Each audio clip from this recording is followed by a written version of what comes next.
நாம் இறங்குவேன். அப்போ கிருபை என்ன கிருபை? நித்திய கிருபை, நித்திய ரட்சிப்பு, நித்திய கிருபை கொடுக்கிற கிருபை விலகி போயிடாது, மாறி போய்விடாது. மலைகள் விலகினாலும் பருவங்கள் நிலை பெயர்ந்தாலும் என் கிருபை உன்னை விட்டு விலகாது. ஏன்னா அது கிருபை என்ன கிருபை? அது நித்திய கிருபை. தாவீது கர்லேல நிச்சயமான கிருபைன்னு சொல்லப்பட்டிருக்கிறது. அந்த கிருபை உங்களை என்னை விட்டு என்ன செய்யாது? விலகாது. ஆமென். அதுதான் நித்திய கிருபை. நம்ம பிரதான ஆசாரியர் நமக்கு நித்திய கிருபையுடன் நமக்கு இறங்குவேன் என்று அவர் வாக்கு பண்ணியிருக்கிறார். சோதரம். இது மாத்திரமல்ல, அவர் கொடுக்கிற ஆசீர்வாதங்களை என்ன ஆசீர்வாதங்கள்? நித்திய ஆசீர்வாதங்கள், நித்திய ஆசீர்வாதங்கள். சங்கீதம் 21 சங்கீதம் 6வது வசனத்தை விதமாய் வாசிக்கின்றோம். அவரை நித்திய ஆசீர்வாதங்கள் உள்ளவராக்குகிறீர், அவரை உங்களுடைய சமூகத்தின் மகிழ்ச்சியினால் பூரிப்பாக்குகிறேன். 7வது வசனம்.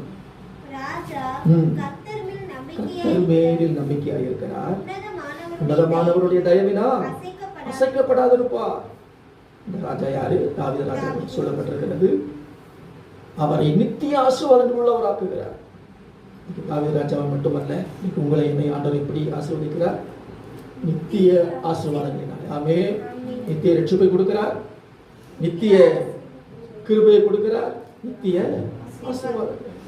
ஏன் அப்படின்னா 7வது சொல்றது, ராஜா யார் மேல் நம்பிக்கையா இருக்கிறார்? கர்த்தர் மேல் நம்பிக்கை. நீங்க நானும் கர்த்தர் மேல் நம்பிக்கையா இருந்தோம் அப்படின்னா அந்த நம்பிக்கையினுடைய அறிக்கையை உறுதியாய் பற்றிக்கொண்டிருப்போம் என்று சொன்னார். ஆண்டவர் நம்மையும் எப்படித்தான் ஆசீர்வதிப்பார்? நித்திய ஆசீர்வாதங்களால் ஆசீர்வதிப்பார்.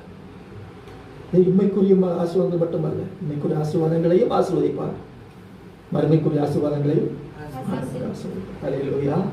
சோதரம்.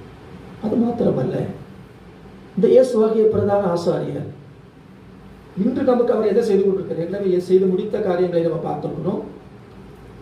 இன்று நமக்காக அவர் என்ன செய்கிறார் அப்படின்னு சொன்னார், நமக்காக பிதாவிடத்திலே நம்முடைய சொந்த ரத்தத்தினால் அவர் என்ன செய்கிறார்? பரிந்து பேசுகிறவராக இருக்கிறார். ஆமென்.